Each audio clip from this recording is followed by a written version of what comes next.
ETF index mutual funds నేర్చుకుని stock మార్కెట్లో రాణించాలనుకుంటున్నారా? వెంటనే ఈ నెంబర్కి కాల్ చేయండి.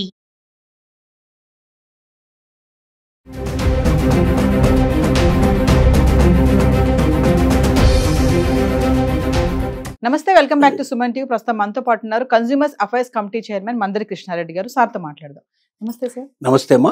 సార్, అహ్మదాబాద్ ప్లేన్ క్రాష్ మనం వీడియోలు చేస్తూనే ఉన్నాం. అయితే ఇప్పుడు అప్డేట్ ఏంటంటే ముగ్గురు వల్ల జరిగింది ఈ ప్రమాదము. వాళ్ళు ఏంటంటే సరిగా లోపాలు ఉన్నాయి దీంట్లో, సరిగా విధులు అనేది సరిగా లేకపోయినా కూడా షెడ్యూల్ వేశారు, వీళ్ళు వాళ్ళకి డ్యూటీలు వేశారు, అందుకే ఈ ప్రమాదం జరిగింది. ఆ ముగ్గురిని కూడా ఇప్పుడు సస్పెండ్ చేస్తున్నారు.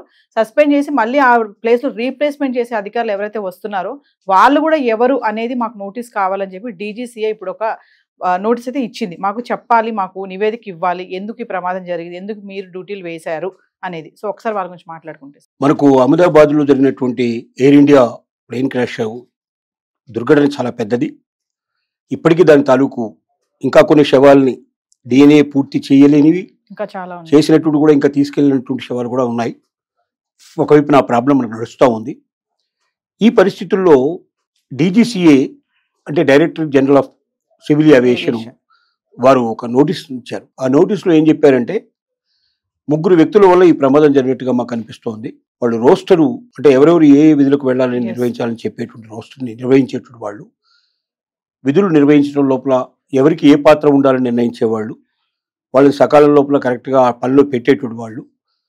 కానీ వాళ్ళు సరైనటువంటి పనులు నిర్వహించని వాళ్ళని, ఆ పనుల్లోకి వాళ్ళు రాకపోయినా వాళ్ళ గురించి పూర్తిగా అవగాహన చేసుకొని వాళ్ళ మీద తగిన చర్యలు తీసుకున్నటువంటి వాళ్ళని ముగ్గురిని సెలెక్ట్ చేయడం జరిగింది.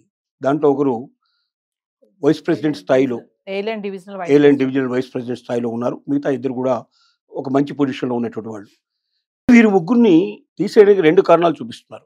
ఒకటి, అంతకుముందే ఈ అహ్మదాబాద్ సంఘటన జరగకముందే బెంగళూరు నుంచి లండన్కు 2 విమానాలు ప్రయాణమై వెళ్ళాయి.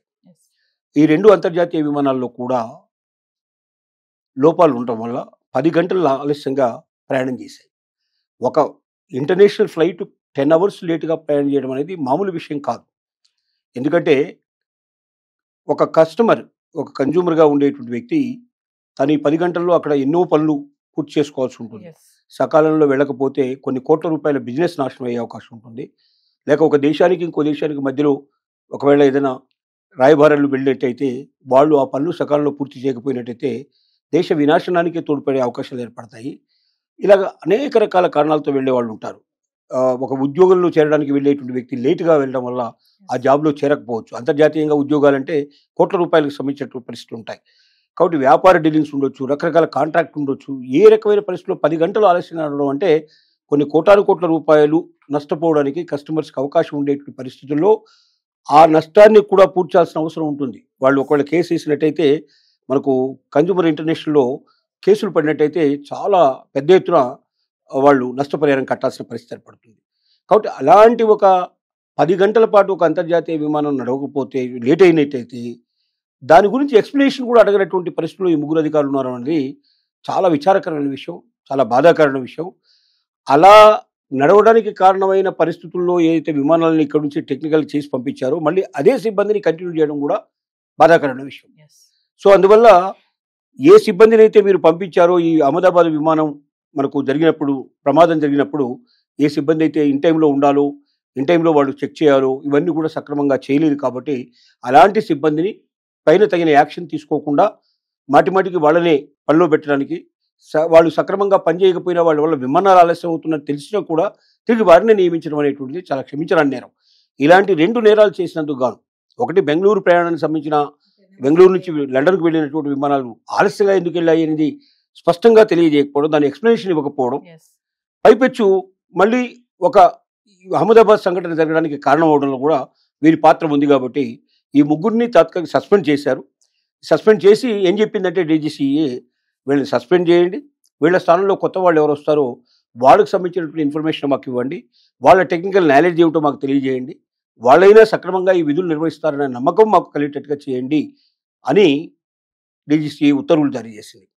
ఇది అన్ని విమానాలకి సంబంధించిన విషయం. ఎందుకంటే ఒక్కసారి గాలిలో లేచిన తర్వాత విమానం దాన్ని కంట్రోల్ చేయడం అనేది చాలా కష్టంతో కూడుకున్న పని. భూమి మీదనైతే అనేక రకాల ప్రయత్నాల ద్వారా ఏదైనా చేయడానికి పాసిబిలిటీస్ ఉంటాయి. కానీ ఆకాశంలో లేచినటువంటి విమానాల్లో ఈ అవకాశాలు చాలా తక్కువ ఉంటాయి. అంటే ప్రాణాలని పనంగా పెట్టి ఆకాశంలో లేచిన విమానాలు లేస్తున్నాయి కాబట్టి ఆ విమానాలు ఆకాశంలోకి ఎగిరే ముందే ఎన్ని జాగ్రత్తలు తీసుకోవాలో, టెక్నికల్గా ఎన్ని దాంట్లో చెకింగ్ చేయాలో స్పష్టంగా చూడాలి. అంతకుముందు అది కొన్ని వందల గంటలు ఎలా ప్రయాణం చేసిందో అది కూడా చెక్ చేయాల్సిన అవసరం ఉంది. ఎందుకంటే గత హిస్టరీని బట్టే ఇప్పుడు దాని గురించి పూర్తిగా అవగాహన చేసుకోవడానికి అవకాశం ఉంటుంది. కాబట్టి అన్ని టెక్నికల్ పాయింట్స్ని పూర్తి చేయకుండా, పూర్తి లోపాన్ని సరిచేయకుండా 100% ఇది సంపూర్ణంగా వెళ్ళి తిరిగి వస్తుందన్న నమ్మకం లేకుండా విమానాన్ని పైకి పంపించడం అంటే ప్రాణాలతో చెలగాటమే, వందల ప్రాణాలు పోగొట్టడమే. ఇది క్షమించరాని నేరం, మామూలు విషయం కాదు. ఇతరుల ప్రాణాలు పోతున్నాయని నమ్మకంగా 100% తెలిసిన తర్వాత కూడా వాటిని అనుమతించి పంపించడం అంటే అది కావాలనే ఒక రకంగా మరి చేశారే అనిపించేటువంటి పరిస్థితి ఏర్పడుతుంది. దీనికి ఫలితం మనం చూసాం.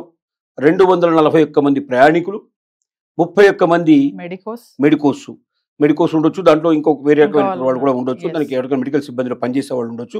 ఏది ఏమైనప్పటికీ 231 మరి 31 అంటే దాదాపుగా 200 మనకు 41 ప్లస్ 31 272 మంది పూర్తిగా ప్రాణాలు అర్పించడం జరిగింది.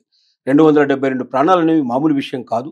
ఆ శోక సందర్భంలో ఉన్న పరిస్థితి ఇప్పటికీ డిఎన్ఏ ఇంకా పూర్తి కాక, డిఎన్ఏ పూర్తయినటువంటి దాంట్లో ఇంకా శవాలు పూర్తిగా తీసుకెళ్ళక చాలా అవస్థలు పడి చాలా బాధలు పడే పరిస్థితి ఏర్పడుతుంది. ఇలాంటి పరిస్థితి మరొకసారి ఉత్పన్నం కాకుండా ఉండాలనే ఉద్దేశంతో డీజీసీఏ చాలా కఠినంగా వ్యవహరిస్తూ ఆ ముగ్గురిని సస్పెండ్ చేయడం కాకుండా కొత్త వాళ్ళని పెడుతూ వాళ్ళ వివరాలు కూడా తెలియజేయమని అడిగింది. సార్ డీజీసీఏ ఎయిర్ ఇండియా కూడా షోకేస్ నోటీస్ కూడా ఇచ్చిందని అంటే ఏంటి సార్? అంటే డీజీసీఏ అనేటువంటిది director general of civil aviation కాబట్టి షోకేస్ నోటీస్ ఇవ్వడం అంటే ఏంటి? మీరు మీ విమానాలు సక్రమంగా నడవటం లేదు, మీ విమానాల వల్ల ప్రమాదాలు సంభవించే పరిస్థితి జరుగుతోంది, ఆలస్యంగా నడుస్తున్నాయి, వీటన్నిటికీ కారణం ఏమిటి, టోటల్గా మీ విమానయానాల్ని రద్దు చేయాలా, టోటల్గా ఎయిర్ ఇండియానే మూసేయాలా అనే పరిస్థితి కూడా ఉత్పన్నమయ్యేటట్టుగా కనబడుతుంది.